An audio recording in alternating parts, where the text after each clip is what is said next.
Hello student, good morning. कैसे हैं आप लोग? मस्त हैं स्टूडेंट। हम लोग डायरेक्शन एंड एब्जॉर्प्शन में हम लोग बात कर चुके थे।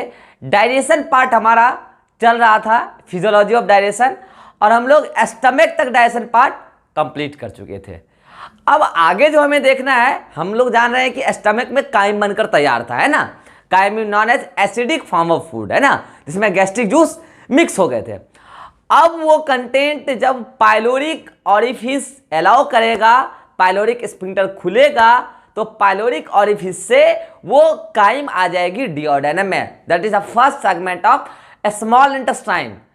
और अब हम यहां पर डायजेशन पढ़ें स्टूडेंट्स, उससे पहले हम आपको एक बार ब्रीफ कर देते हैं कि इससे पहले हमने फिजियोलॉजी ऑफ डायजेशन में क्या पढ़ा था। बस 5 मिनट में ब्रीफ कर देते हैं, आपको मैं बातें रिकॉल करा देता हूं। कुछ नहीं हुआ था। अगर पहला मैंने देखा था बक्कल कैविटी के अंदर, कुछ नहीं, बस यहां पर एक एंजाइम था सलाइवरी एमाइलेज टाइलिन। कुछ नहीं, 30% स्टार्च, वो भी कुक्ड स्टार्च। 30% स्टार्च को उसने किसने, टाइलिन ने कन्वर्ट कर दिया था माल्टोज प्लस डेक्स्ट्रीन में। इसके अलावा और कोई काम नहीं हुआ था डायजेशन के नाम पर बक्कल कैविटी के अंदर, कोई काम कुछ नहीं हुआ था। आपको पता है यहां पर फिर फर्दर क्या हुआ, म्यूकस उस सारे पार्सली डाइजेस्टेड फूड को जो मैकेनिकल डायजेशन से डाइजेस्ट हुए थे, उस सारे पार्सली डाइजेस्टेड फूड को अडेयर करके बोलस बनाया, गिरा नीचे, सॉल्विंग हुआ, ऑसोफेगस में आया। No digestion, no absorption, because there is no any digestive glands, so there is absence of digestive juice. फिर आया था कब, जब खुला आपका कार्डियक स्फिंक्टर, तो आ गया वो सारा बोलस स्टमक के अंदर। और यहां पर जो डाइजेशन के नाम पर मेनली चला था, याद कीजिए यहां पर डाइजेस्टिव एंजाइम 3 प्रकार के थे। एक याद कीजिए नाम था पेप्सिनोजन, उसको HCl कन्वर्ट कर देता था तो पेप्सिन बनता था, है ना, पेप्सिन। याद कीजिए एक था प्रोरेनिन, उसको भी HCl कन्वर्ट करता था तो रेनिन बन जाता था, है। और एक था आपका गैस्ट्रिक लाइपेज, याद कीजिए गैस्ट्रिक लाइपेज, ओके। और आपको पता था कि पेप्सिनोजन का क्या काम था, आप देखे थे कि पेप्सिनोजन प्रोटीन पे गिरता था, और आपको पता है ये एंडोपेप्टाइडेज है, तो ये प्रोटीन पर गिरता था। और आपको पता है कि एंडोपेप्टाइडेज प्रोटीन को पेप्टोन्स प्लस प्रोटियोजेज में तोड़ देता। आप बोल सकते हैं प्रोटियोज और पेप्टोन्स को it is partially digested protein, आप बोल सकते हैं पार्शियली डाइजेस्टेड प्रोटीन, ओके। अब आइए प्रोटीन, ये तो किसका काम हो गया, पेप्सिन का। रेनिन का क्या काम था, कोगुलेशन ऑफ मिल्क। और आपको पता है ये मिल्क को क्या करता था, कोगुलेट, तो ये बनाता था कोगुलेटेड मिल्क। कोगुलेटेड मिल्क वो भी किस में, बच्चे में, इन्फेंट्स में, ओके। अब आया गैस्ट्रिक लाइपेज। आपको पता है कि गैस्ट्रिक लाइपेज क्या करता था, 1% इमल्सिफाइड फैट, मात्र 1%, वो भी कैसा, इमल्सिफाइड फैट। 1% इमल्सिफाइड फैट को ये डायरेक्ट फैटी एसिड और ग्लिसरॉल में कन्वर्ट कर देता था। इतना बात आप देख चुके थे। आपको मैं बता दूं स्टूडेंट्स, स्टमक इज द, ये दूसरा पार्ट कहां चला था, स्टमक के अंदर, है ना। आपको मैं बताना चाहूं कि stomach is the main site for protein digestion. Protein का मेजर पोर्शन यहीं डाइजेस्ट हो जाता है, मगर सारा प्रोटीन यहां पर डाइजेस्ट नहीं होता है। मीन्स कुछ प्रोटीन आगे स्मॉल इंटेस्टाइन में भी मूव करेंगे, वहां पर भी डाइजेशन उसका होगा। और यहां पर प्रोटीन का कंप्लीट डाइजेशन नहीं होता है। देखिए ये पेप्टोन्स और प्रोटियोज में टूटा है, मगर उसको तोड़कर डाइपेप्टाइड और अमीनो एसिड बनाने वाला जो एक्सोपेप्टाइडेज हार्मोन होना चाहिए, वो स्टमक, सॉरी एंजाइम होना चाहिए, वो स्टमक के अंदर नहीं था। हाँ, मगर प्रोटीन का मेजर पोर्शन कहां पर डाइजेस्ट हो जा रहा था, स्टमक में। So stomach is called as the main site for protein digestion. इतनी बात हम स्टमक तक कर चुके थे। इसके बाद जो हम लोग को डिस्कशन करना है, digestion in small intestine. Buccal cavity में बना बोलस आया ऑसोफेगस को होते हुए स्टमक के पास, और स्टमक में उस बोलस को कन्वर्ट कर दिया गया काइम में। अब ये स्मॉल इंटेस्टाइन के फर्स्ट सेगमेंट, आपको पता है स्मॉल इंटेस्टाइन 3 पार्ट में है, डिओडेनम, जेजुनम, इलियम। स्टूडेंट एक क्वेश्चन भी आता है, बहुत इंपॉर्टेंट क्वेश्चन होता है, ये पीएमटी में अक्सर आता रहता है कि स्मॉल इंटेस्टाइन के किस पार्ट में डाइजेशन होता है। तो बच्चे को ऐसा लगता है कि पूरा, सर हेडिंग नहीं डाले हैं डाइजेशन स्मॉल इंटेस्टाइन, तो पूरा इंटेस्टाइन नहीं। देखिए हम ब्रैकेट में लिख दिए हैं duodenum. Students direction is completely duodenum part of small intestine. उसके आगे डायरेक्शन का काम नहीं होता, उसके आगे एब्जॉर्प्शन होता है, जो हम अगले लेक्चर में देखेंगे। अब अगर क्वेश्चन आ गया direction is completed in which part of alimentary canal, option दिया हो आपको buccal cavity, oesophagus, stomach, small intestine, answer will B small intestine, क्योंकि यहां पर स्मॉल इंटेस्टाइन के किसी स्पेसिफिक पार्ट का नाम नहीं लिखा है वो। मगर अगर क्वेश्चन आपको कल वो पूछ the digestion is completed in, option दिया है आपको duodenum, jejunum, ileum and colon, answer will be duodenum, क्योंकि स्मॉल इंटेस्टाइन के डिओडेनम पार्ट में डायरेक्शन कंप्लीट हो जाता है। ये तो पॉपुलर क्वेश्चन। अब आप बोलिएगा सर स्मॉल इंटेस्टाइन में होता क्या क्या है, इसकी चर्चा कीजिए। तो इसकी हम डिटेल चर्चा आज करेंगे, आज का हमारा पूरा लेक्चर यही होगा, डायरेक्शन इज स्मॉल इंटेस्टाइन। चलिए उससे पहले हम आपको बताएं डायरेक्शन करने वाले एंजाइम्स, डायरेक्शन करने वाले डाइजेस्टिव जूस, वो तो पहले पहुंच जाए डिओडेनम के अंदर, और उससे भी बड़ी बात जिसका डायरेक्शन होगा वो तो पहुंच जाए डिओडेनम के अंदर। डायरेक्शन किसका होगा? काइम का। आप जानते हैं chyme is partially digested acidic form of food which is formed in stomach by the action of gastric juice secreted from the gastric glands of stomach। Okay, ये चीज कहां बना था? स्टमक के अंदर। अब ये काइम कितना आएगा डिओडेनम के अंदर, ये रेगुलेट करता है पाइलोरिक एस्फिंक्टर। जब पाइलोरिक एस्फिंक्टर खुलेगी तो पाइलोरिक ऑरिफिस से सम ml ऑफ काइम गिरेगा डिओडेनम के अंदर, फिर वो क्लोज हो जाएगा। अब काइम तो आ गया, अब उसका डायरेक्शन कौन करेगा? तो यहां पर 3 जूस आएंगे स्टूडेंट्स, देखिए मैं नाम लिखता हूं, one is bile juice and one is pancreatic juice, हम इस तीनों जूस को आज डिटेल में देखेंगे, एंड वन इज शक्कस एंट्रिकस। और आपको पता है सक्कस एंट्रिकस का ही नाम था इंटेस्टाइनल जूस, इंटेस्टाइनल जूस। चलिए आइए स्टूडेंट्स, ये बात समझने के लिए इसमें क्या होता है ये तो हम डिटेल में पढ़ेंगे कि इसका कंटेंट क्या है, फंक्शन क्या है, लेकिन बाइल जूस, पैनक्रियाटिक जूस और सक्कस एंट्रिकस, चलिए पहले हम इसका बात कर लेते हैं इनका सोर्स क्या है। तो बाइल जूस का सोर्स होता है, इसको बनाता कौन है? लीवर, और इसको स्टोर्ड एंड कंसंट्रेटेड कौन करता है students? Gall bladder. Pancreatic juice तो नाम से ही पता चल रहा है कि इसका सोर्स कौन होगा?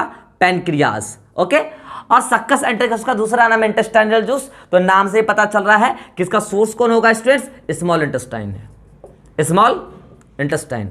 सोर्स तो आपको पता चल गया, मगर आप बोलिएगा सर इसका तो फिर भी समझ में आ जाए कि स्मॉल इंटेस्टाइन में ये तो डाइजेशन करा देगा, मगर बाइल जूस और पैनक्रियाटिक जूस, ये तो बाइल जूस बनता है लीवर गॉल ब्लैडर में, बनते हैं वहां स्टोरियां होते हैं, और ये पैनक्रियाटिक जूस पैनक्रियाज में, और डाइजेशन हो रहा है डिओडेनम में, तो ये वहां पहुंचे कैसे होंगे? अगर आपको ये जानना है कि वहां पहुंचे कैसे, तो इसके लिए अगर आप मेरा 5th लेक्चर देखे हैं तो अभी मैं आपको रिकॉल कराऊंगा तो आपको याद आ जाएगा। अगर आप मेरा 5th वीडियो लेक्चर नहीं देखें डाइजेशन का, तो आप प्लीज पहले 5th वीडियो लेक्चर देखिए, आपको 101% समझ में आ जाएगा। और जो देख चुके हैं आइए मैं उसको एक बार रिकॉल कराता हूं। याद कीजिए, मैं डायफ्राम के नीचे एब्डोमिनल कैविटी का राइट साइड में लीवर बताया था, उससे 2 डक्ट निकलते थे, याद कीजिए, ये इधर से एक इधर से, ये वाला होता था right hepatic duct, left hepatic duct, दोनों मिलकर बनाते थे नीचे कॉमन हिपैटिक डक्ट, और उस कॉमन हिपैटिक के साथ फ्यूज होता था गॉल ब्लैडर का सिस्टिक डक्ट। लीवर ने बनाया बाइल जूस, नीचे भेजा सिस्टिक डक्ट के थ्रू, फाइनली किसी में घुसा गॉल ब्लैडर में, वहां कंसंट्रेट हुआ, फिर वहां से निकल के आ गया गॉल ब्लैडर से बाहर। अब नीचे सिस्टिक डक्ट और कॉमन हिपैटिक डक्ट दोनों मिलकर नीचे बना देता था कॉमन बाइल डक्ट। ओके, और उसमें स्पिंक्टर होता था, स्पिंक्टर ऑफ वॉइडेन, ये रेगुलेट करेगा कि कितना bile juice common bile duct से नीचे गिरेगा। ओके, अब याद कीजिए कॉमन बाइल डक्ट डिओडेनम जो सी सेप्ट ऑर्गन है, डिओडेनम के पीछे से नीचे गिरती थी, और नीचे पैनक्रियाज का मेजर पैनक्रियाटिक डक्ट इस कॉमन बाइल डक्ट के साथ फ्यूज हो जाता था और बनाता था हिपेटोपैनक्रियाटिक डक्ट, और फिर वो स्वेल कर जाती जिसको हम लोग एम्पुला ऑफ वाटर बोलते थे, और ये एम्पुला ऑफ वाटर डिओडेनम में खुलती थी। मगर इससे सिक्रीशन कितना और कब जाएगा डिओडेनम के अंदर, इस बात को रेगुलेट करने के लिए एम्पुला ऑफ वाटर में लगा था ये स्फिंक्टर ऑफ ऑडी। अब यहां पर आप बोलिएगा सर इस एम्पुला ऑफ वाटर से क्या क्या चीज जाएगा डिओडेनम में, तो सुनिए, एम्पुला ऑफ वाटर के पहले क्या आप ये देखिए, क्या है? हिपेटोपैनक्रियाटिक डक्ट, और हिपेटोपैनक्रियाटिक डक्ट 2 चीजों का फ्यूजन है, एक तो कॉमन बाइल डक्ट तो उसमें तो बाइल जूस है, जो कहां से आया आपका लीवर एंड गॉल ब्लैडर। और कितना बाइल जूस आएगा इस कॉमन बाइल डक्ट में, कौन रेगुलेट करेगा, ऊपर लगा हुआ है स्फिंक्टर ऑफ बॉयलेट, इसी कॉमन बाइल डक्ट में। ओके, ये पहुंचा नीचे, तो इसमें क्या है बाइल जूस। बाइल जूस पहुंच चुका है कहां तक, हिपेटो पैनक्रिएटिक डक्ट के पास। अच्छा, इसमें जो पैनक्रिएटिक डक्ट खुला होगा, मेजर पैनक्रिएटिक डक्ट, उसमें क्या होगा पैनक्रिएटिक जूस, तो ये भी आ गया उसमें। लीजिए पैनक्रिएटिक जूस भी कहां है, ये सब अभी हिपेटो पैनक्रिएटिक डक्ट, और यही खुलेगी एम्पुला ऑफ वाटर में। और एम्पुला ऑफ वाटर से कितना बाइल जूस या कितना पैनक्रिएटिक जूस पहुंचेगा डिओडेनम में, ये कौन रेगुलेट करेगा, स्फिंक्टर ऑफ ऑडी। और जब स्फिंक्टर ऑफ ऑडी खुलेगा तो बाइल जूस और पैनक्रिएटिक जूस पहुंच गया भाई साहब डिओडेनम में। लीजिए 2 जूस पहुंच के तैयार है, काइम आपका पहले से पहुंच कर तैयार है।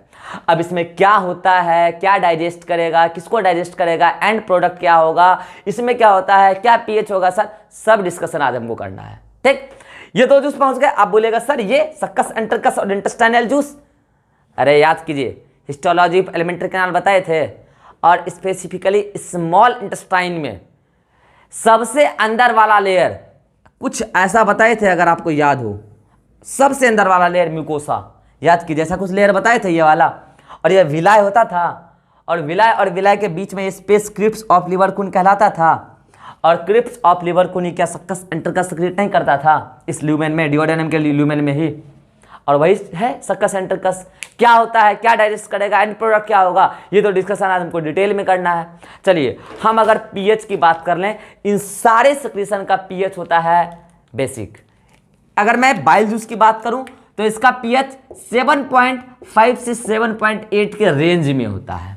ठीक, अगर मैं पैनक्रिएटिक जूस की बात करूं तो इसका 7.8 होता है, और इसका इंटेस्टाइनल जूस का 7.5 pH होता है। Means this all secretions which reaches in the duodenum part of a small intestine, they are alkaline in nature. और जो आपका फूड आया काइम, वो कैसा है, एसिडिक इन नेचर, मतलब यहां पर पहले तो न्यूट्रलाइजेशन रिएक्शन हो जाएगा, और जो भी रिएक्शन यहां पर एंजाइम करेगा सारा एंजाइम बेसिक मीडियम में करेगा। मींस अगर मैं यहां पर किसी भी रिएक्शन के तीर पर पीएच लिखना भूल भी जाऊं तो आप टोकना मत, अपने मन से 7.5 के आसपास का पीएच लगा लेना आज के सारे रिएक्शन में। वैसे मैं लिखना भूलूंगा नहीं, क्योंकि क्वेश्चन ही तीर पर पीएच से आता है, तो मैं लिखूंगा। अगर मैं भूल जाऊं तो आप ये अंडरस्टूड मानकर चलिए, आप समझ कर चलिए बात कहां चल रहा है, डिओडेनम में, और वहां का पीएच कैसा होता है, बेसिक। तो आपसे ये भी पूछेगा कि वहां का पीएच बेसिक क्यों होता है, समझ रहे हैं। और पता है ये जो सक्कस एंटरकस है, इसके साथ जो goblet cells, mucus cell intestine में भी होता है, डिओडेनम रीजन में, वो म्यूकस सक्रीट करता है, वो तो बेसिक नेचर का होता ही है। ऊपर से ब्रूनर्स ग्लैंड, याद कीजिए सब म्यूकस ऑफ डिओडेनम, इतने सारे सेक्रेशंस अगर डिओडेनम में बेसिक मीडियम के हैं तो क्या बताइए वो कभी एसिडिक मीडियम का कंटेंट रह सकता है वहां पर, उसको न्यूट्रलाइज होकर बेसिक बनना पड़ेगा। मीन्स काइम के साथ इन सारे पार्ट का जब रिएक्शन हो जाएगा तो काइम फिर बाद में कन्वर्ट हो जाएगा और वो बेसिक हो जाएगा, एल्कलाइन से बेसिक हो जाएगा। आइए हम अब पढ़ते हैं कि डाइजेशन में होता क्या क्या है स्मॉल इंटेस्टाइन के अंदर। देखिए सब टीचर के पढ़ाने का अलग अलग तरीका है, वो एक एक फूड कंपोनेंट को उठाते हैं, डाइजेस्ट कराते हैं, तीनों एंजाइम का एक्शन बताते हैं, लेकिन मेरा तरीका कुछ अलग होगा। मैं पहले बाइल जूस के एक्टिविटी से सारे फूड कंपोनेंट पर एक्शन देख लूंगा मैं, इसमें क्या है, कैसे है, क्या, फिर पैनक्रिएटिक जूस, फिर सक्कस एंटरकस, और इसी के साथ आज हमारा फिजियोलॉजी ऑफ डाइजेशन कंप्लीट भी हो जाएगा। तो स्टूडेंट्स हम स्टार्ट करते हैं। पहला आप हेडिंग लगाइएगा डाइजेशन इज स्मॉल इंटेस्टाइन, और उसमें पहला लगाइएगा ए, बाइल जूस। बाइल जूस के हेल्प से, बाइल जूस। तो आइए हम बाइल जूस के बारे में डिस्कशन करते हैं। बाइल जूस का पहला पॉइंट, जो मोस्ट इंपोर्टेंट पॉइंट, जो क्वेश्चंस आता है पीएमटी में, bile juice is synthesised by, चलिए आप खुद बताइए कमेंट में, बताइए। हम बता चुके हैं आपको, synthesised by which organ, liver, ये फर्स्ट क्वेश्चन। सेकेंड क्वेश्चन जो बाइल जूस से आता है students, stored and concentrated by, ये भी पॉपुलर सवाल है, gall bladder. Gall bladder, okay. चलिए नेक्स्ट सवाल जो बाइल जूस से आता है स्टूडेंट्स, इसका नेक्स्ट इंपॉर्टेंट क्वेश्चन है कि बाइल जूस का पीएच क्या होगा। 7.5 से लेकर 7.8 तक पाया गया है। Means bile juice are alkaline in nature, it is alkaline fluid. Okay, अब जो मोस्ट इंपॉर्टेंट बात होती है बाइल जूस के बारे में, वो जो हमारे चैप्टर में काम आएगा कि इसका कंटेंट क्या है, क्या क्या कैरी करता है। तो आइए आपको हम बताते हैं बाइल जूस कंटेन्स। चलिए अब एक एक करके आपको हम इसके कंटेंट के बारे में डिस्कशन करते हैं। देखिए, बाइल जूस का डाइजेशन में बहुत रोल नहीं है, हाँ, लेकिन जो रोल है वो बहुत इंपॉर्टेंट जरूर है। कहने का मतलब समझ रहे हैं, बहुत ज्यादा काम नहीं है इसका, लेकिन जितना काम है बहुत इंपॉर्टेंट काम है। इसीलिए एक क्वेश्चन इसका एक फिक्स बहुत इंपॉर्टेंट क्वेश्चन आता है पीएमटी में, और अक्सर वो आता रहता है। हम आपको क्वेश्चंस के थ्रू ही बताएंगे वो, ठीक है। पहले आपको हम बता दें इसमें मिलता क्या क्या बाइल जूस में। पहला तो इसमें कोलेस्टेरॉल भी मिलता है। ओके, अब आप बोलिएगा सर इस कोलेस्टेरॉल का क्या काम है। देखिए, bile juice not only helps in digestion, it also helps in absorption of food. और ये बात आपको कल पता चल जाएगा नेक्स्ट लेक्चर में।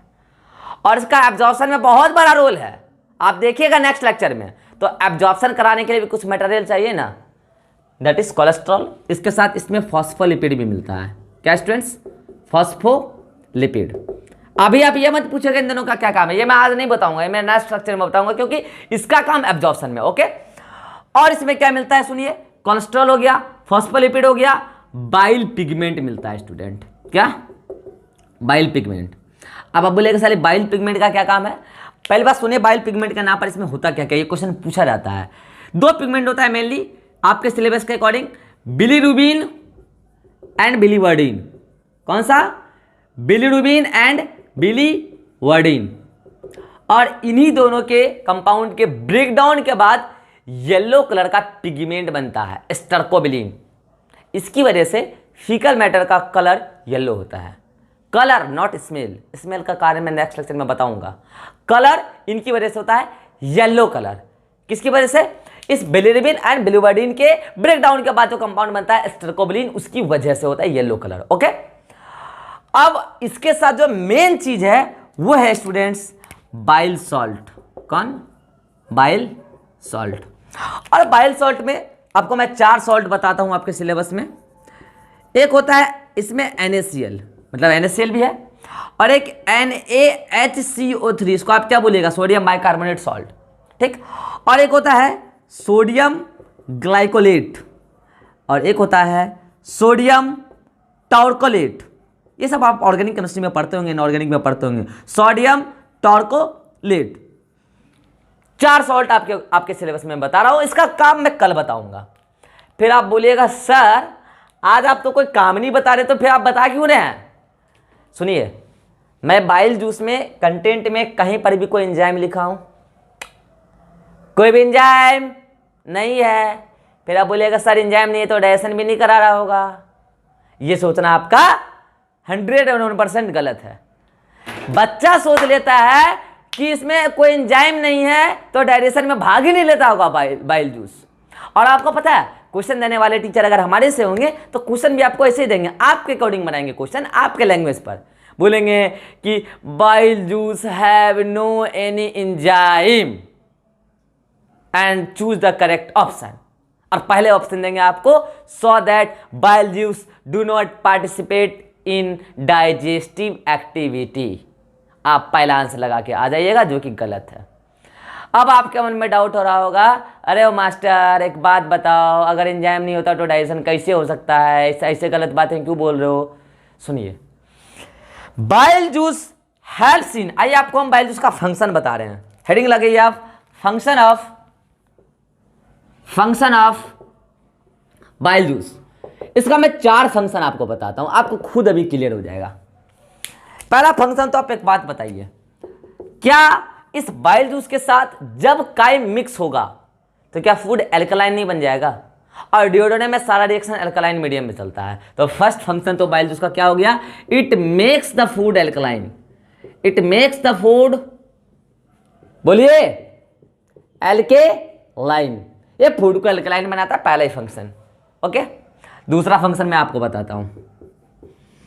इमल्सिफिकेशन नाम का कुछ आपको हम बताए थे क्या, याद कीजिए एमल्सिफिकेशन, फैट के बड़े ड्रॉपलेट को छोटे ड्रॉपलेट में कन्वर्ट करने से सरफेस एरिया बढ़ जाती है, जिससे एंजाइम के एक्शंस की साइट बढ़ जाएगी, तो एंजाइम प्रॉपर वर्क करके डाइजेशन ज़्यादा करा पाएंगे।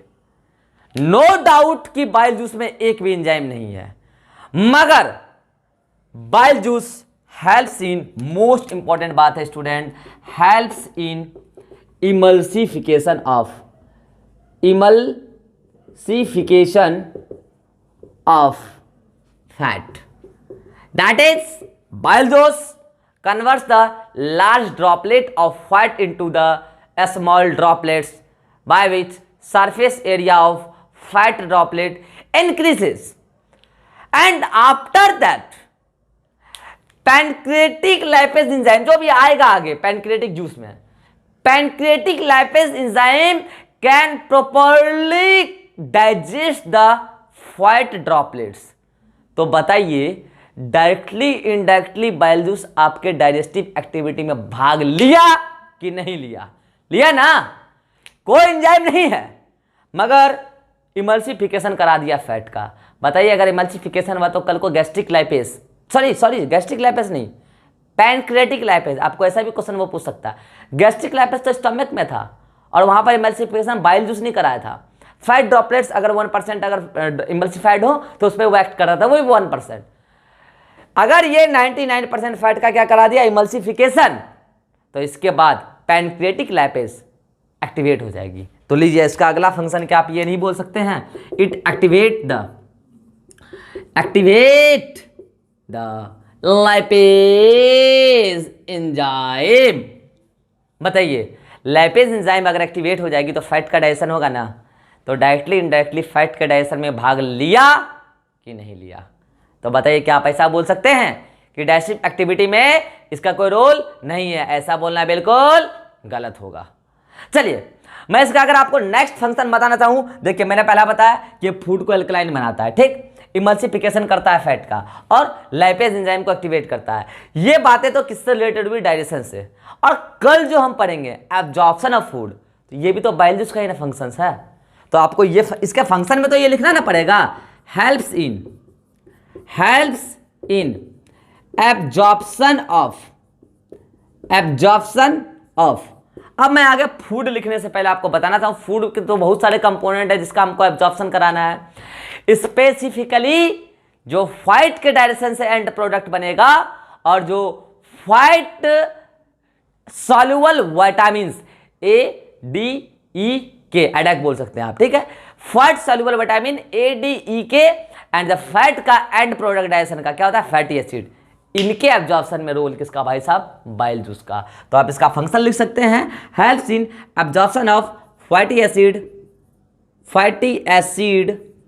एंड फैट सॉल्युबल विटामिन, और ब्रैकेट में लिखिए विटामिन ए डी ई के। भाई साहब, इतना काम किसका हुआ? बाइल जूस का। और आप देखिए, इसमें बाइल जूस के किसी भी कंटेंट में मैंने एंजाइमेटिक पार्ट का जिक्र नहीं किया है, फिर भी ये डाइजेशन में रोल निभाता है। यही इस बाइल जूस का मोस्ट इंपॉर्टेंट क्वेश्चंस होता है।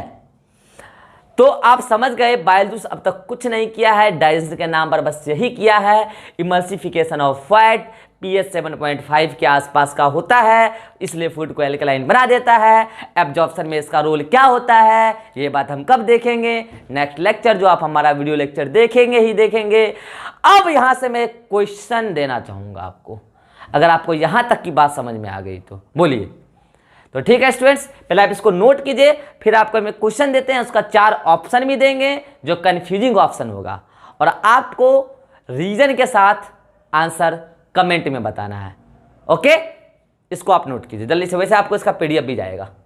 चलिए, अब अगला डिस्कशन है हमारा digestion in small intestine, specifically in duodenum by the action of pancreatic juice. कैसे पहुंचेगा इसकी डिस्कशन हम कर चुके हैं, अब हम फिर से नहीं बताएंगे। चलिए, हेडिंग लगाइए आप दूसरा, B, pancreatic juice. Pancreatic juice. Okay, चलिए, आपको पता है कि ये पेनक्रियाज बनाता है, तो पहला तो इसका इंपॉर्टेंट पॉइंट यही बनता है, synthesised by pancreas, synthesised by pancreas. आपको वैसे हम पैनक्रियाज का इंटरनल स्ट्रक्चर का भी टीएस बताएंगे एंडोक्राइन चैप्टर में, है ना। आपको जिस दिन हम पढ़ाएंगे केमिकल कंट्रोल एंड रेगुलेशन, उसमें हम आपको बताएंगे बात, इसका डिटेल स्ट्रक्चर बताएंगे हम आपको, ठीक है। बनाता कौन है? Pancreatic juice. कौन पैनक्रियाज बनाता है? Pancreatic juice. ओके, पीएच वही आपको बता चुके हम पहले ही, एल्कलाइन फ्लूइड होता है, और अगर हम पीएच की बात करेंगे तो इसका पीएच 7.8 होता है, एल्कलाइन फ्लूइड है। चलिए, कैसे पहुंचेगा डिओड्रेंट में, इसका जिक्र हम कर चुके हैं। अब हम इसके अंदर के कंटेंट की बात करेंगे कि क्या क्या होता है, ये इंपॉर्टेंट बात है स्टूडेंट्स। तो इसमें मैं बता रहा हूं क्या क्या होता है। कंटेंट्स, एक बात पता है स्टूडेंट्स, आपके सामने डाइजेस्टिव जूस के नाम पर बहुत चीज आए होंगे। याद कीजिए, गैस्ट्रिक जूस आया था, डाइजेस्टिव जूस ही था ना, गैस्ट्रिक ग्लैंड जो बनाकर सिक्रीट कर रहा था। इसके बाद अभी आप बाइल जूस पढ़े थे, वो भी तो डाइजेस्टिव जूस ही था ना। ये पीने वाला जूस नहीं है, पी मत लीजिएगा, पेट में बनता रहता है ना, पता चला पी रहे हैं। डाइजेस्टिव जूस, बाइल जूस, इसके बाद पैनक्रियाटिक जूस, अभी अगला जूस आने वाला है, कौन सा? मैंगो जूस नहीं, succus entericus intestinal juice. Question आता है पीएमटी में, the most important and the most powerful digestive juice is, यही चार ऑप्शन रहता है, gastric juice and pancreatic juice, bile juice and last में intestinal juice. Answer will be pancreatic juice. Reason बताऊंगा, अभी इसको मैं पूरा पढ़ाता हूं, फिर आपको रीजन बताऊंगा, आप खुद समझ जाएंगे। पता है, इसके पास सारे फूड को डाइजेस्ट करने वाले प्रॉपर एंजाइम है भाई साहब, पैनक्रियाटिक जूस के पास। एक बार बताइए, बक्कल कविटे में सलाइवा था, हाँ उसको भी आप बोल सकते हैं डाइजेस्टिव जूस, क्योंकि उसमें भी एक एंजाइम था, वो तो सिर्फ स्टार्च को। चलिए, आई स्टमक में गैस्ट्रिक जूस, वो तो सिर्फ किसको? मेजरली प्रोटीन को, है ना, कार्बोहाइड्रेट को तो छुआ भी नहीं हो स्टमक। आइए, बाइल जूस, सिर्फ फैट का इमल्सिफिकेशन, वो भी डाइजेशन नहीं, इमल्सिफिकेशन। पैनक्रियाटिक जूस, अभी बहुत सारे एंजाइम बताएंगे, फैट भी, प्रोटीन भी, कार्बोहाइड्रेट भी, सबको डाइजेस्ट करने वाले एंजाइम रखते हैं भाई साहब। So that this is most important, most effective digestive juice. Answer will be pancreatic juice. ये रीजन है, नोट्स में नहीं है ये बातें ऐड, आप नोट्स में बात अभी वीडियो को पॉज करके लिख लीजिए। The most effective digestive juice is pancreatic juice because it contains the digestive enzyme of all component of food, that is carbohydrate, lipid and protein. लेकिन जब मैं अगला जूस पढ़ाऊंगा आपको, इंटेस्टाइनल जूस, तो उसमें भी कार्बोहाइड्रेट, प्रोटीन एंड लिपिड को डाइजेस्ट करने वाले एंजाइम होते हैं, मगर जो पैनक्रियाटिक जूस के बाद कंपोनेंट बनता है, that is partially digested component of food, उस पर एक्ट करता है वो, इसीलिए वो कभी भी पैनक्रियाटिक जूस से ज्यादा इफेक्टिव नहीं हो सकता है। चलिए मैं आपको एग्जांपल से बता रहा हूं। एक बात बताइए, आपको जाना है पटना से दिल्ली, ओके, और आपके पास ड्राइवर नहीं है, ठीक है, और आप और आपके ब्रदर जा रहे हैं, ठीक है। अब आप अच्छी ड्राइव कर लेते हैं और आपके ब्रदर भी थोड़ा बहुत ड्राइव कर लेते हैं, ठीक है, या फिर करते हैं, मोस्टली वो नहीं करते हैं, ठीक है। तो वहां पे डिसीजन हुआ कि आप ड्राइव करेंगे दिल्ली तक का, जाना भी आपको और आना भी आपको लेकर, ठीक है। अब आप क्या किए, मान लीजिए दिल्ली यहां से 500 किलोमीटर है, ओके, तो 400 किलोमीटर आप लगातार ड्राइव किए तो आप थक गए, और 100 किलोमीटर ड्राइव कौन किए? आपके ब्रदर। बताइए, अगर बोला जाए कि पटना से दिल्ली कौन लेकर गया, एक नाम चूज करना है, या तो आपका या तो आपके ब्रदर का, आप किसका नाम बताइएगा? आप अपना नाम बताइएगा, क्योंकि मेजर टास्क किसने कंप्लीट किया? आपने। नो डाउट आपके ब्रदर ने भी लास्ट में 100 किलोमीटर ड्राइव किए, मगर वो तो दिल्ली के करीब पहुंच गए तब ना। यहां पर भी कुछ ऐसा ही है, फूड का लगभग डाइजेशन कंप्लीट कर देता है पैनक्रियाटिक जूस, तब आता है लास्ट में इंटेस्टाइनल जूस, उसको फाइनली कंप्लीट कर देता है। तो थोड़ा बहुत लास्ट में उसका रोल है, मगर ये इनका मेजर रोल है कार्बोहाइड्रेट, प्रोटीन और लिपिड पे, इसीलिए इसको हम लोग मोस्ट इफेक्टिव डाइजेस्टिव जूस बोलते हैं, और वो दोनों ऑप्शन तो वैसे ही चला गया, बक्कल कैविटी का सलाइवा और स्टमक का गैस्ट्रिक जूस, क्योंकि उन दोनों के पास, जैसे कि बक्कल कैविटी वाले की बात करें उसके पास सिर्फ स्टार्च डाइजेस्टिव एंजाइम, ओके, और स्टमक वाले के पास सिर्फ मेनली प्रोटीन डाइजेस्टिव एंजाइम और थोड़ा बहुत गैस्ट्रिक लैपेज 1% वाला है ना, और स्टार्च को डाइजेस्ट करने वाला इसके पास कोई एंजाइम नहीं था, इसलिए वो दोनों तो ऑप्शन वैसे छट गया, इस दोनों में बेटर ऑप्शन पैनकेटिक जूस। अब हम बात करते हैं, ये बात आप नोट्स में ऐड कर लीजिए, most effective digestive juice, okay, reason भी बता दिया आपको। अब हम बात करते हैं कि इसमें होता क्या क्या है, चलिए आपको बताते हैं। कंटेन्स एंजाइम के नाम बता रहे हैं आपको, सारे कार्बोहाइड्रेट प्रोटीन लिपिड सबको डाइजेस्ट करने वाले एंजाइम होते हैं, एक एक करके हम आपको नाम लिखकर बता रहे हैं। The first one is protein के digestive enzyme, that is proteolytic enzyme, उनके नाम बता रहे हैं आपको। ट्रिप्सिनोजान,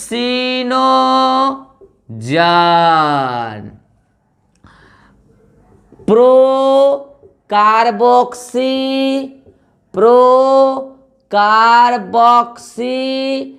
पेप्टाइडेज,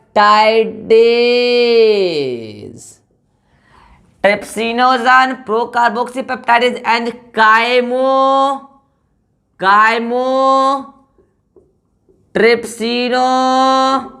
ट्रिप्सिनोजान, ये तीनों हुए प्रोटियोलाइटिक एंजाइम। अभी हम एक्शन देखेंगे, चलिए। हाँ, आप खुद जानते हैं कि स्टार्च को डाइजेस्ट करने वाले एंजाइम क्या कराते हैं, एमाइलेज, है ना, और अगर ये एमाइलेज पैनकेटिक जूस में मिल रहा है तो क्या उसको हम पैनकेटिक एमाइलेज नहीं बोल सकते हैं, बोलिए ना। तो अगला क्या है, पैनक्रिएटिक एमाइलेज। नेक्स्ट क्या है, लिपिड को डाइजेस्ट करने वाले एंजाइम, आप जानते हैं उसको हम लोग क्या बोलते हैं, लाइपेज। चलिए, पैनक्रिएटिक जूस में मिल रहा है तो क्या उसको हम पैनक्रिएटिक लाइपेज नहीं बोल सकते, बोल सकते हैं। अब सुनिए, आपके फूड कंपोनेंट में प्लांट सेल्स का या फिर आप एनिमल सेल्स का टिश्यूज खा रहे हैं, फ्लैश खा रहे हैं, उस सेल्स में न्यूक्लिक एसिड भी होता है, डीएनए आरएनए, उसको भी डाइजेस्ट करने वाले एंजाइम। सोचिए कितना इफेक्टिव जूस है, समझ में आ रहा है। और न्यूक्लिक एसिड को हम लोग बोलते हैं, मतलब डीएनए आरएनए को बोलते हैं न्यूक्लिक एसिड, और उसको डाइजेस्ट करने वाला एंजाइम कहलाएगा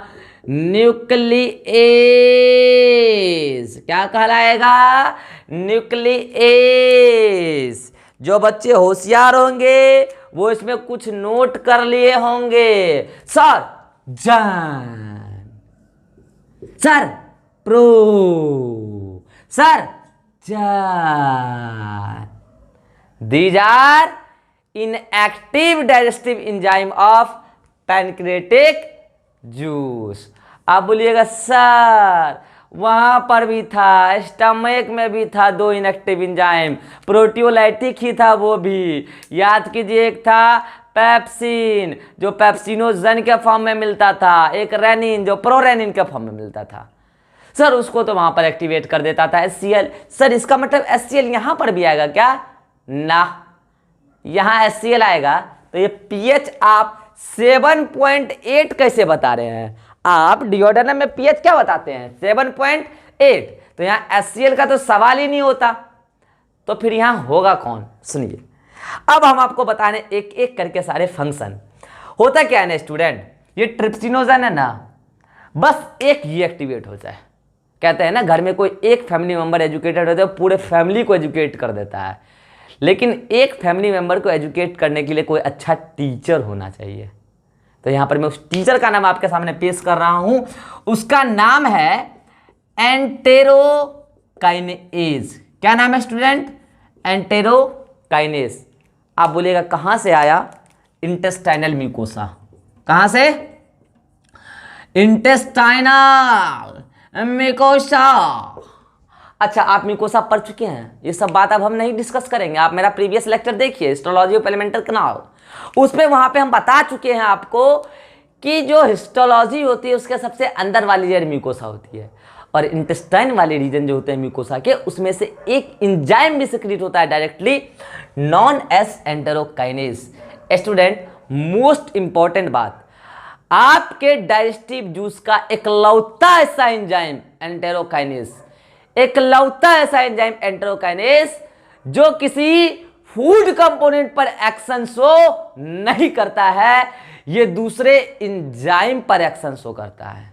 नोट कर लीजिए, नोट्स में ऐड है वैसे। मोस्ट इंपॉर्टेंट बात, आपका बॉडी का एकलौता ऐसा एंजाइम, डाइजेस्टिव एंजाइम एंटेरोकाइनेज, जो किसी फूड कंपोनेंट पर एक्ट नहीं करता, ये दूसरे एंजाइम पर एक्ट करता है। बच्चा बोलता है अरे मास्टर कौन से एंजाइम पर एक्ट करता है और करके उखाड़ क्या लेता है, तो सुनिए, ये एंटेरोकाइनेज क्या करता है, ट्रिप्सिनोजन पर एक्ट करता है। लीजिए मैं आपको रिएक्शन लिख के बताते हैं। ये एंटेरोकाइनेज क्या करता है, ये ट्रिप्सिनोजन है, ओके, ट्रिप्सिनोजन, ओके। जब इस पर गिरेगा, क्या गिरेगा, एंटेरोकाइनेज, क्या गिरेगा स्टूडेंट, एंटेरोकाइनेज।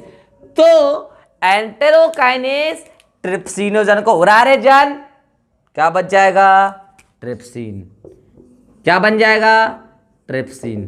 ट्रिप्सिन में ये कन्वर्ट कर देता है। बस एक फैमिली मेंबर एजुकेट हो गए, सबको एजुकेट कर देंगे।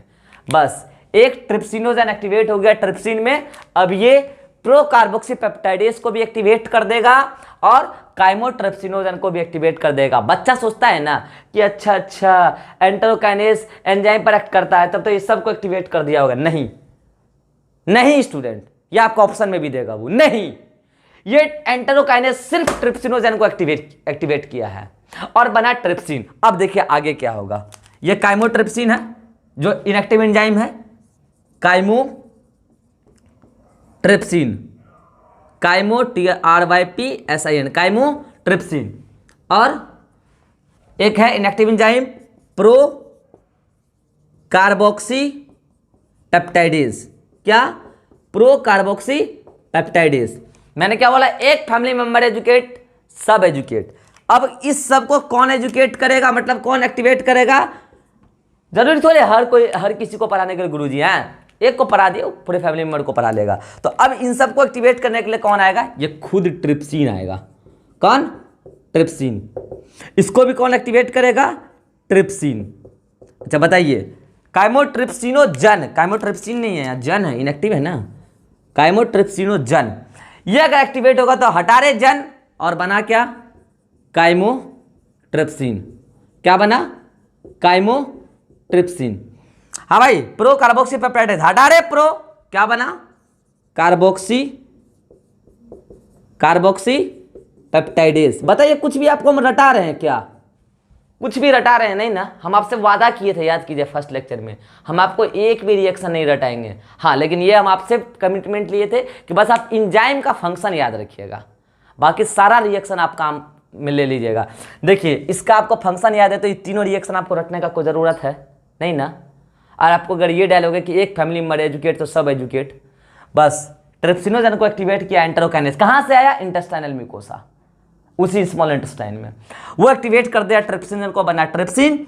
ट्रिप्सिन ने काइमोट्रिप्सिनोजन और प्रो कार्बोक्सी पेप्टाइडेज को एक्टिवेट किया तो बना काइमोट्रिप्सिन एंड कार्बोक्सी पेप्टाइडेज। और सुनिए, ये जो trypsin, chymotrypsin and carboxy peptidase बनकर तैयार है। अब इसका वर्क पूछिएगा तो पहले सुनिए, these all are proteolytic enzyme. और आपको पता है प्रोटियोलाइटिक एंजाइम दो प्रकार का होता है, एक होता है एंडोपेप्टाइडेज और एक होता है एक्सोपेप्टाइडेज। आपको मैं बताना चाहूं कि ट्रिप्सिन जो होता है और काइमोट्रिप्सिन जो होता है, दीज बोथ आर एंडोपेप्टाइडेज।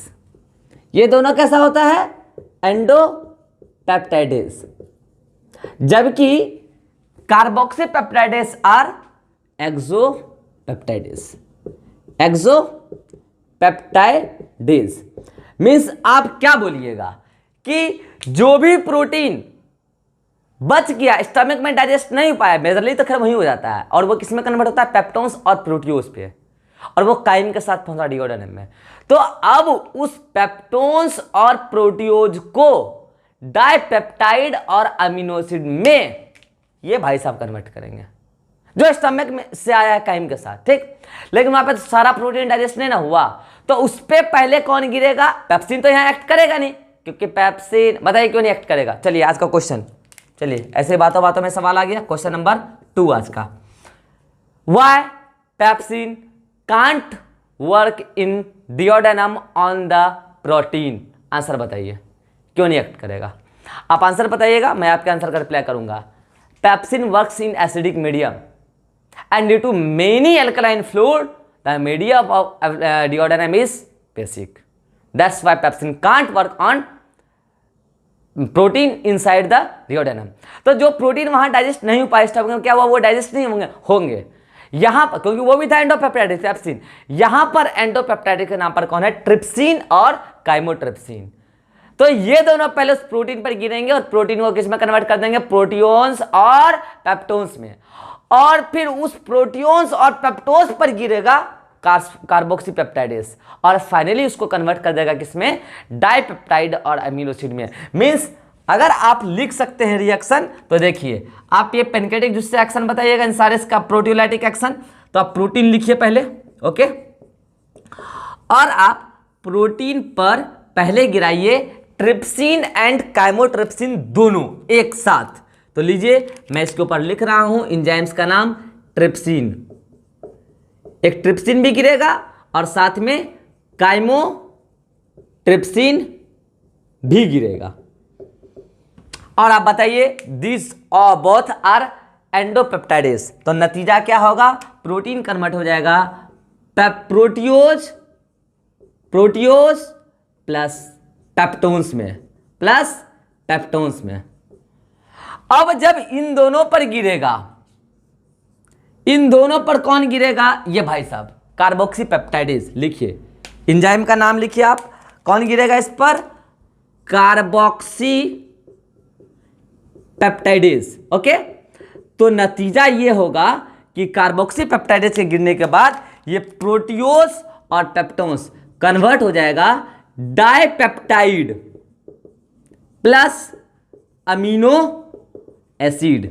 पता है स्टूडेंट्स, प्रोटीन के डाइजेशन का एंड प्रोडक्ट अमीनो एसिड होता है, मतलब अभी डाइपेप्टाइड को भी तोड़ना पड़ेगा।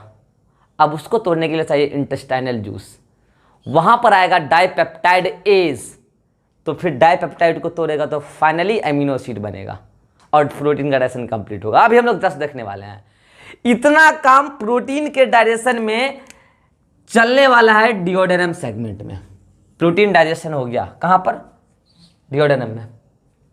कैसे, आप देख लिए, प्रोटीन पर कौन गिरा, ट्रिप्सिन और काइमोट्रिप्सिन, तो बना प्रोटियोस और पेप्टोन्स। अच्छा, ये प्रोटियोन्स और पेप्टोन्स काइम के साथ भी आया होगा, जो वहां पर पेप्सिन की वजह से टूटा होगा। ओके, सारे प्रोटियोन्स और पेप्टोन्स पर कौन गिरेगा, आप कार्बोक्सीपेप्टाइडेस, फाइनली कन्वर्ट होगा डाइपेप्टाइड अमीनो एसिड, और एब्जॉर्प्शन अमीनो एसिड का होता है। ओके, डाइपेप्टाइड को भी तोड़ना पड़ेगा उसमें, ठीक है, अभी तोड़ेंगे हम लोग। ओके, ये तो प्रोटीन का डाइजेशन कंप्लीट हो गया है स्मॉल इंटेस्टाइन में by the action of pancreatic juice. चलिए, और कौन कौन था उस कंटेंट में, सलाइवरी से ये पैनकेटिक अमाइलेज। चलिए लिखिए पैनक्रेटिक। आप बोलिएगा सर आप तीर के नीचे पीएच लगाना भूल गए, मैंने आपको स्टार्टिंग में बोल दिया था। लीजिए लगा देते हैं, आपके आत्मा को शांति मिलेगा। पीएच कहाँ चल रहा है, सब काम रटना होगा क्या, काम जब इंटेस्टाइन के अंदर चल रहा है तो पीएच 7.5 के आसपास को कुछ भी लिख दीजिए, न लीजिए 7.8 लिख दिए, क्योंकि पैनकेटिक जूस की बात हो रही है। लीजिए पीएच 7.8, कुछ रटना है क्या। अच्छा बताइए, ये सब काम भी पीएच 7.8 पर हुआ होगा कि नहीं हुआ होगा, मैं नहीं लिखा हूं तो आप समझ गए होंगे। ये सारा काम पीएच 7.8 पर ही हुआ है, क्योंकि सब कन्वर्जन कहाँ हुआ, इंटेस्टाइन के अंदर। ओके, चलिए अब बताते हैं आपको उसमें क्या था, पैनक्रेटिक अमाइलेज। क्या था, पैनक्रेटिक अमाइलेज। ओके, आपको पता है कि अमाइलेज एंजाइम क्या करता है, स्टार्च का डाइजेशन करता है, और आपको पता है कि स्टार्च जब टूटता है तो माल्टोज और डेक्स्ट्रीन मिलता है। तो लीजिए मैं इधर सबस्ट्रेट के नाम पर स्टार्च लिख रहा हूं। ओके, कितना परसेंट, 70%, 30% कहाँ हो गया था, बक्कल कैविटी के अंदर। चलिए, यह स्टार्च पर जब कौन गिरा, पैनक्रेटिक अमाइलेज, तो किस में कन्वर्ट हो जाएगा स्टार्च, माल्टोज, प्लस साथ में एक प्रोडक्ट मिलेगा डेक्स्ट्रीन। माल्टोज और डेक्स्ट्रीन में कन्वर्ट हो जाएगा, और इस पर आप पीएच बताइएगा, पीएच 7.8। पता है स्टूडेंट्स, एब्जॉर्प्शन माल्टोज का नहीं होता है, माल्टोज डाइसैकेराइड। अभी मैं आपको अलग से लिख कर बताऊंगा, इससे भी सवाल आता है, डाइजेशन का सवाल कंसिडर किया जाता है। मैं आपको पॉलीसैकेराइड भी बताऊंगा, अभी डाइसैकेराइड और मोनोसैकेराइड। मैं अभी इसको पहले बता देता हूँ फिर बताऊंगा। ये डाइसैकेराइड है, इसका एब्जॉर्प्शन नहीं होता, मोनोसैकेराइड का होता है, मतलब इसको भी अभी तोड़ना पड़ेगा तब डाइजेशन कंप्लीट होगा स्टार्च का। कौन तोड़ेगा? इंटेस्टाइनल जूस का कंटेंट। बस आ रहा है अभी, होल्ड कीजिए, बस वो आ ही रहा है। और ये पीएच 7.8 पर पैनक्रेटिक एमाइलेज ने स्टार्च को तोड़ दिया। रटिए मत, एमाइलेज और स्टार्च डाइजेस्टिव एंजाइम। आगे वर्ड लगा पैनक्रेटिक, पीएच डिसाइड हो गया 7.8। आपको पता है कि स्टार्च उठता है तो माल्टोज और डेक्स्ट्रिन मिलता है। क्या रटिएगा आप बैठ के बताइए? ये हो गया स्टार्च का डाइजेशन कहाँ पर? डिओडाइनम के अंदर, bye the action of pancreatic juice. चलिए अब बताइए लिपिड के नाम पर क्या है? ये रहा लिपिड, फैट्स बोलिए आप उसको, ओके, फैट। इस पर गिरेगा स्टूडेंट, ये फैट कैसा है? लिख लीजिए, इमल्सिफाइड फैट लिखिए, इमल्सिफाइड फैट। और आपको पता है कि इमल्सिफिकेशन इसका कौन किया है? Bile juice. मैं आपको बता चुका हूं, बाइल जूस इसका इमल्सिफिकेशन किया, ओके। अब इस पर कौन गिरने वाला है? Pancreatic lipase, pancreatic lipase. और यहां पर भी पीएच 7.8, सारे काम पैनक्रियाज में चल रहा है। चलिए पीएच 7.8। और यहां पर जो इंपॉर्टेंट बात है सुनिएगा, गैस्ट्रिक लैपेज फैट्स को डायरेक्ट फैटी एसिड और ग्लिसरॉल में कन्वर्ट कर देता है और उसी का एब्जॉर्प्शन भी होता है, कराता है। बताएंगे आपको, कल बताएंगे कैसे कैसे उसका एब्जॉर्प्शन होता है, उसका अलग मैकेनिज्म है। लेकिन सुनिएगा गौर से, पैनक्रिएटिक लैपेज फैट्स को डायरेक्ट फैटी एसिड ग्लिसरॉल में कभी कन्वर्ट नहीं कर पाता। ये पहले उसको उसके छोटे यूनिट मोनोग्लिसराइड प्लस डाइग्लिसराइड में कन्वर्ट करता है। किसमें? मोनोग्लिसराइड और डाइग्लिसराइड। लीजिए मैं इधर लिख देता हूं, डाइग्लिसराइड में कन्वर्ट करता है। और मोनोग्लिसराइड और डाइग्लिसराइड का एब्जॉर्प्शन नहीं होता है, एब्जॉर्प्शन फैटी एसिड ग्लिसरॉल का होता है। मींस इसको तोड़ना पड़ेगा फैटी एसिड ग्लिसरॉल में। कौन आएगा? Intestinal juice. बस वो आ ही रहा है, होल्ड कीजिए, पहले उसको बुलाने के लिए एक्साइटेशन तो क्रिएट करें, बस वो आ ही रहा है। अभी क्या हुआ है? By the action of pancreatic juice, pancreatic lipase की वजह से फैट टूट गया, मोनोग्लिसराइड और डाइग्लिसराइड। चलिए जो फूड का मेजर कंपोनेंट था स्टार्च, लिपिड और फैट, उसका digestion by the action of pancreatic juice duodenum के अंदर हो चुका है, ओके। अब मैंने इसमें एक एंजाइम और बताया था, न्यूक्लिएज। किस पे एक्ट करता है वो? न्यूक्लिक एसिड पर। किस पे? न्यूक्लिक एसिड पर। और आपको पता है इस पर कौन गिरेगा? न्यूक्लिएज। कौन गिरेगा? न्यूक्लिएज। और पीएच होगा 7.8। पीएच कितना होगा? 7.8। पैनक्रियाज के अंदर चल रहा है ना, रटोगे क्या? अब सुनिए, न्यूक्लिक एसिड बना होता है न्यूक्लियोटाइड का, तो जब उस पर न्यूक्लिएज गिरेगा तो पहले वो कन्वर्ट होगा किसमें? न्यूक्लियोटाइड में। किसमें? न्यूक्लियोटाइड में। अब सुनिएगा, न्यूक्लियोटाइड बना होता है न्यूक्लियोसाइड और फॉस्फेट ग्रुप के नाम पर H3PO4 होता है, ठीक है। ऐसा बात हम जेनेटिक्स में बात करते हैं, मॉलिक्यूलर जेनेटिक्स 12th का चैप्टर अपलोड करेंगे तो देखिएगा। जब ये न्यूक्लियोटाइड टूटेगा तो आपको मिलने वाला है nucleoside plus PO4-3 phosphate group. और इस न्यूक्लियोटाइड पर गिरेगा कौन? Nucleotide as. पीएच 7.8। पैनक्रियाज के अंदर ही काम चल रहा है सब, सॉरी डिओडाइनम के अंदर पैनक्रेटिक जूस के हेल्प से। उस पैनक्रेटिक जूस में ये न्यूक्लियोटाइडेज भी है। अब बताइए, जब न्यूक्लियस गिरा तो पहले वो न्यूक्लिक एसिड किसमें कन्वर्ट हुआ? न्यूक्लियोटाइड में, ठीक। और जब उस न्यूक्लियोटाइड पर कौन गिरा? Nucleotide as. तो फाइनली आपके पास अभी क्या है, न्यूक्लियोसाइड और फॉस्फेट। चलिए फॉस्फेट का तो फिर भी हम लोग को साइटोप्लाज्म का हिस्सा बन जाएगा, न्यूक्लियोसाइड का एब्जॉर्प्शन नहीं होगा, उसको फर्दर ब्रेक डाउन करना पड़ेगा। कौन करेगा, न्यूक्लियोसाइडेज। कहां से आएगा, बस इंटेस्टाइनल जूस। अब बुला ही लेते हैं उसको। तो अभी तक फाइनली क्या हुआ है, आपको अब तक फूड का पार्सली डाइजेस्टेड पार्ट क्या क्या मिल गया, dipeptide, maltose, monoglyceride, diglyceride and nucleoside.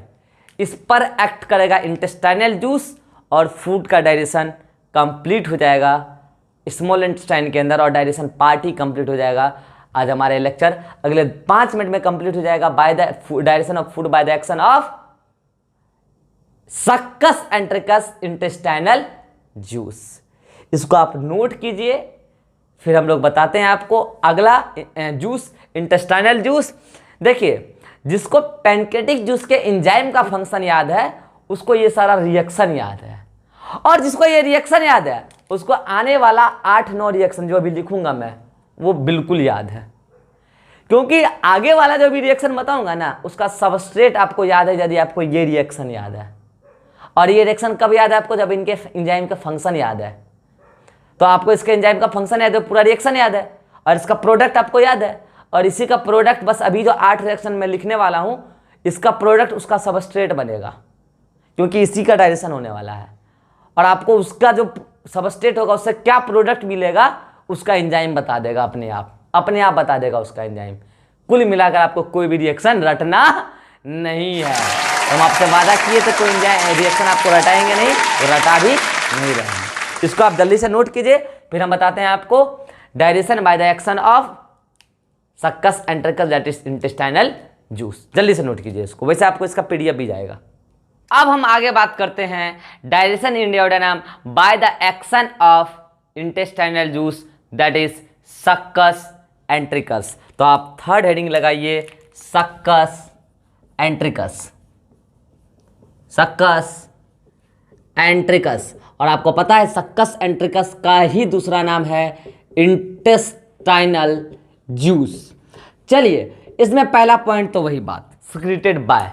तो आप खुद बताइए सिक्रीटेड बाय, इसमें क्या लिखूंगा मैं, आप नोट्स देख लीजिएगा। Secreted by the mucosa of small intestine and pH 7.5। लीजिए पीएच में ब्रैकेट में लिख देता हूं, pH 7.5 that is alkaline fluid, है ना। और ये इंटेस्टाइन में कौन सक्रीट करता है, तो क्रिप्स ऑफ लीवर, खून। ये बात हम पहले बहुत डिस्कस कर चुके हैं। अब आगे का मैं इसका फंक्शन बताऊं उससे पहले मैं आपको कुछ बेसिक बात बता रहा हूं। लीजिए साइड में मैं लिखता हूं बेसिक बात, सुनिएगा। जो ये कार्बोहाइड्रेट का लोचा है ना उसमें मैं आपको कुछ बात बताना चाह रहा हूं, ठीक है, सुनिएगा। एक होता है पॉलीसैकेराइड जो स्टार्च होता है ना, पॉलीसैकेराइड। तो स्टार्च जो है ये क्या होता है, पॉलीसैकेराइड। ओके, ये क्या है, पॉलीसैकेराइड। अब पॉलीसैकेराइड बहुत सारे डाइसैकेराइड के जुड़ने से बनता है। तो आपको मैं इस चैप्टर में 4 डाइसैकेराइड का नाम बता रहा हूं जो बार बार यूज होगा, ठीक है। तो सुनिएगा, एक होता है माल्टोज। कौन है स्टूडेंट्स, लीजिए मैं इस कलर से लिखता हूं। एक होता है माल्टोज जो स्टार्च के टूटने से अब तक आपको बार बार मिल रहा था, ठीक है। मगर बहुत सारे कार्बोहाइड्रेट माल्टोज नहीं रखते, कुछ और भी रखते हैं।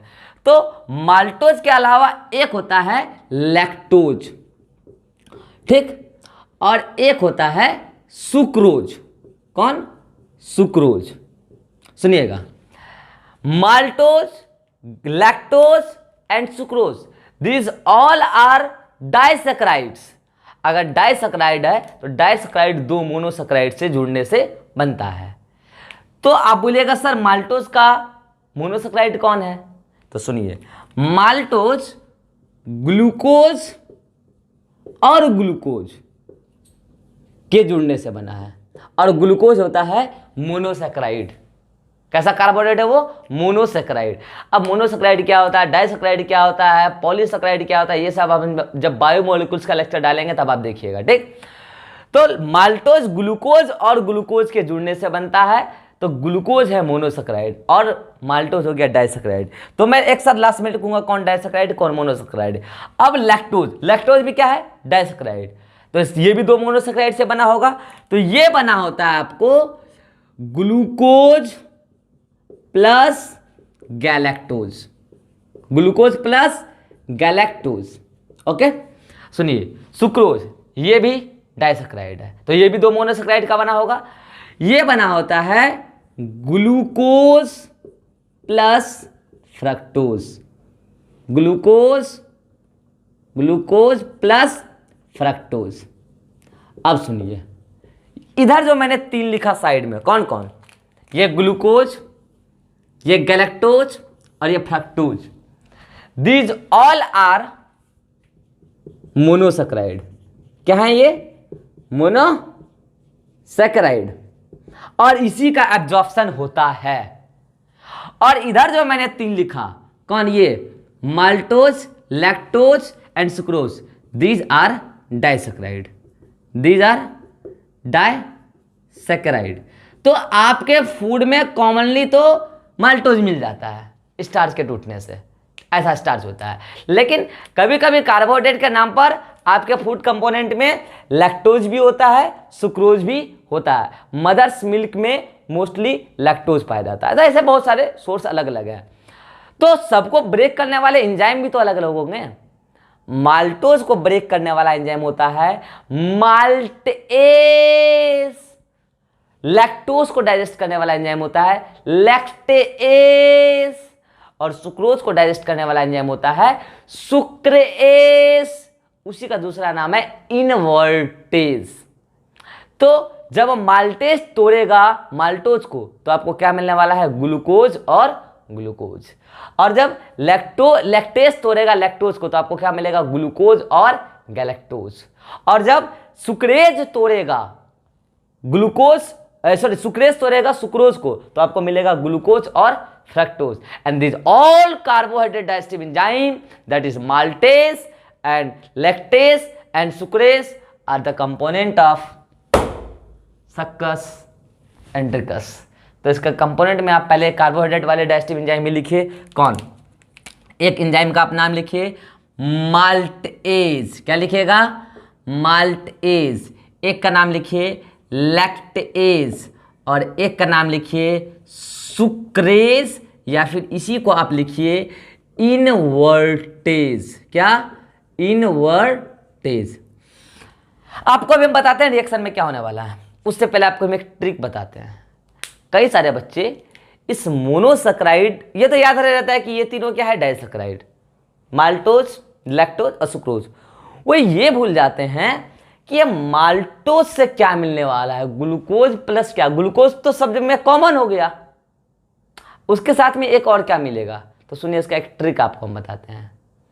पहले तो आप सबसे पहले एक ट्रिक याद रखिए, आप जो फूड कंपोनेंट खा रहे हैं ये आपके ग्रोथ के लिए क्या हुआ, रॉ मटेरियल हुआ। मटेरियल को क्या बोलते हैं हम लोग, माल, हिंदी में ही तो बोलते हैं। तो इसमें मेनली आपको क्या मिलता है, ग्लूकोज। और बताइए ग्लूकोज तो सभी में कॉमन हो गया, तो ये आपका मेन माल है जिसमें ग्लूकोज और ग्लूकोज मिल रहा है। ये आपका माल है जिसमें आपको ग्लूकोज और ग्लूकोज मिल रहा है। पहला ट्रिक आप नोट कर लीजिए अपने हिसाब से। माल जो है माल्टोज है, ग्लूकोज और ग्लूकोज मिल रहा है। चलिए अब आप बोलिएगा सर इन दोनों में कन्फ्यूजन होता है कि किसमें गैलेक्टोज और किसमें फ्रक्टोज। LAC ग्लूकोज से दोनों में कॉमन है ना, LAC लैक्टोज गैलेक्टोज, क्लियर। अब बच गया सुक्रोज और फ्रक्टोज।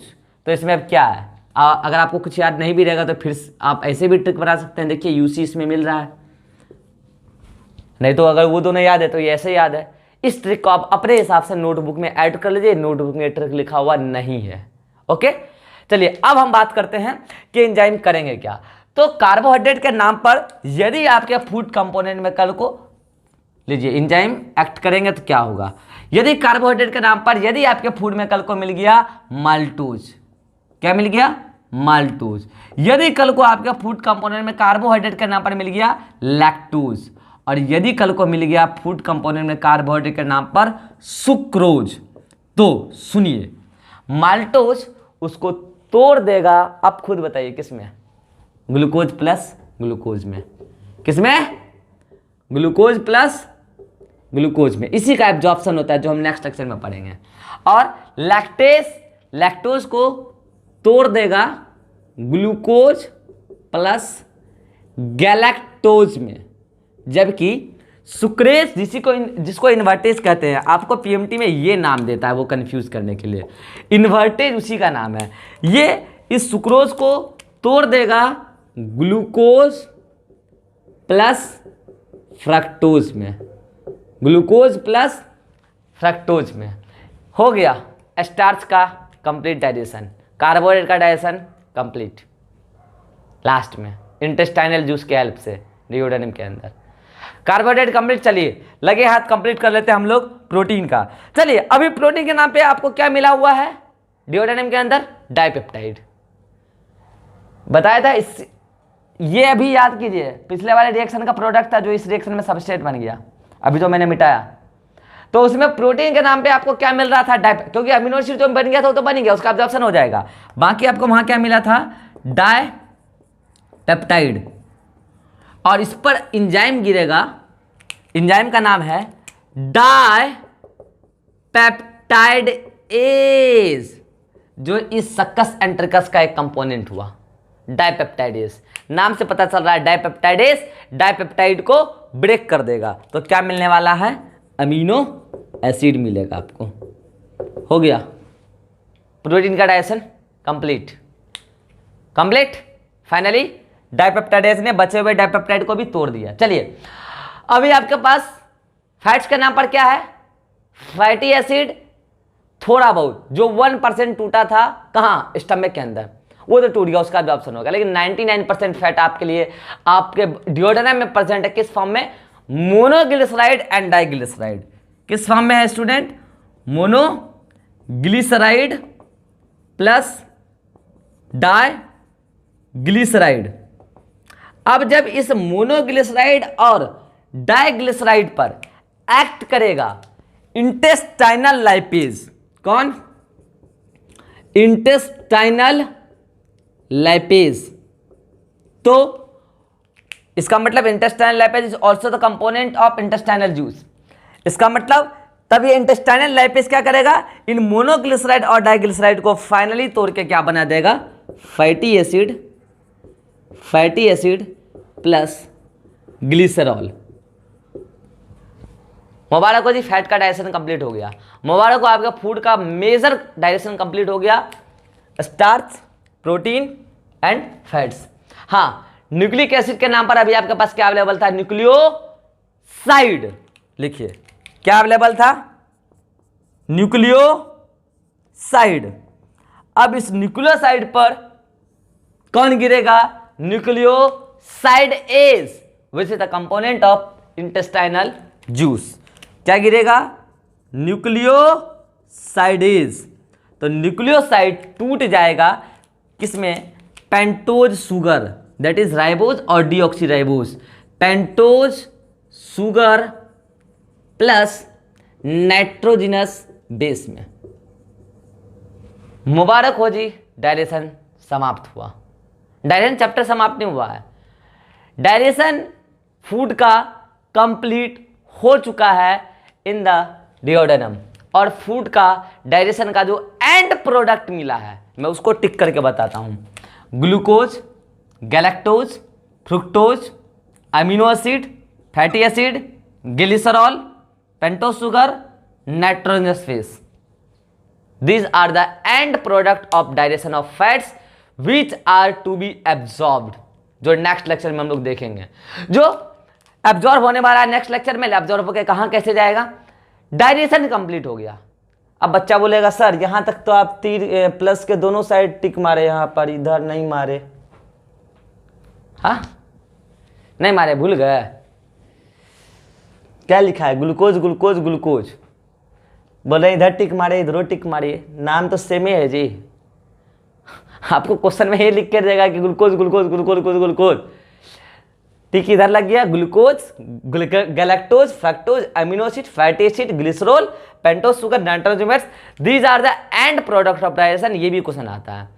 और इसका मतलब ये सारे एंजाइम्स जो हुए, maltose, lactase, sucrase, dipeptidase, intestinal lipase and nucleosidase, SIDAC, nucleosidase, these are the component of intestinal juice, जो कि एंजाइम्स हैं। और फूड का डाइजेशन यहां पर कंप्लीट हुआ। अब जो भी एंड प्रोडक्ट डाइजेशन के, इनका क्या होगा, एब्जॉर्प्शन होगा। ऐसे सक्कस एंटरकस एक्ट किया। अब आप बोलिएगा सर आप इसका पीएच फिर से लिखना भूल गए, तो क्या लिखना है यार, हम आपको पहले ही बोल चुके हैं। ये सब काम कहाँ हो रहा है, डिओडेनम के अंदर। और सक्कस एंटरकस का जूस का पीएच कितना होता है, पहले लिख चुके हैं 7.8। तो इन सारे तीर के नीचे आप 7.8 के आसपास, 7.5 होता है, सॉरी 7.5 होता है इसका, 7.8 नहीं 7.5। तो इस सारे तीर के नीचे आप पीएच 7.5 लिख लीजिए। क्या पूछना है इसमें, pH 7.5, pH 7.5, pH 7.5, pH 7.5, pH 7.5, pH 7.5, complete. तो आप देखिए ये पार्शियली डाइजेस्टेड फूड पर एक्ट किया। These are partially digested food which are formed by the action of pancreatic juice. इसीलिए हमने पैनक्रियाटिक जूस को इससे भी ज्यादा इफेक्टिव बोला। क्लियर है स्टूडेंट? तो आज फूड का डाइजेशन कंप्लीट हो चुका है स्मॉल इंटेस्टाइन के डिओडेनम वाले पार्ट में। नेक्स्ट लेक्चर में हम लोग देखेंगे कि इसका एब्जॉर्प्शन कैसे होता है, और जो प्रोडक्ट एब्जॉर्ब नहीं हो पाए उसका क्या करा देंगे, इजेशन, और जो डाइजेस्ट भी नहीं हो पाए उसका क्या करा देंगे हम लोग, इजेशन। फिर हम लोग पढ़ेंगे डाइजेस्टिव डिसऑर्डर्स, फिर हमारा ये चैप्टर समाप्त हो जाएगा। तो एक अलग से हम लोग लीवर पढ़ेंगे। तो अगले 3 लेक्चर में ये चैप्टर आपका समाप्त हो जाएगा। स्टूडेंट्स आज जो भी पढ़ाए हैं एनसीईआरटी में जाके आप पढ़िएगा, आपको कंटेंट मिलेगा। एनसीईआरटी में करेक्शन है, इस रिएक्शन के बाद वो नीचे में लिखता है this all above reaction occurs in duodenum in which biomacromolecule converted into simple and absorbable form। क्या ये मैक्रोमोलिक्यूल हैं? मैक्रोमोलिक्यूल तो क्या होता है, पॉलीसैकेराइड ना, ये सब तो डाइसैकेराइड है स्टार्च के नाम पर। तो क्या ये मैक्रोमोलिक्यूल हो सकते हैं? नहीं, ये गलत है। वो वहाँ पर जाकर आप करेक्शन कीजिएगा। वैसे आपको मैं फोटोज भेजूंगा एनसीईआरटी का, तो उसमें मैं करेक्ट करके भेजूंगा। वो मैक्रोमोलिक्यूल नहीं है, these are partially digested macromolecule, ये बोल सकते हैं आप। या फिर ये बोलिए पार्शियली डाइजेस्टेड फूड। ना तो वो माइक्रोमोलिक्यूल है, क्योंकि माइक्रोमोलिक्यूल तो ये सब हो गया, ठीक, और ना ही वो मैक्रोमोलिक्यूल है, वो पार्शियली डाइजेस्टेड फूड है। ओके, तो आज हमारा डाइजेशन ऑफ फूड कंप्लीट हो गया स्टूडेंट्स। अब नेक्स्ट लेक्चर में हम लोग पढ़ने वाले हैं एब्जॉर्प्शन ऑफ फूड। वो लेक्चर उसी बच्चे को समझ में आएगा जो हमारा डाइजेशन ऑफ फूड का दोनों लेक्चर देखे हैं, मतलब आज वाला लेक्चर और इसके जस्ट प्रीवियस लेक्चर को देखे हैं। तो नेक्स्ट लेक्चर में हम लोग बात करेंगे एब्जॉर्प्शन ऑफ फूड, बहुत इंपॉर्टेंट होगा, उससे क्वेश्चंस आते हैं। फिर हम लोग उससे आगे पढ़ेंगे लीवर, फिर डाइजेस्टिव डिसऑर्डर्स, और चैप्टर हमारा समाप्त हो जाएगा। ठीक है बच्चों, आज यहीं रोकते हैं हम लोग। Bye bye, thank you.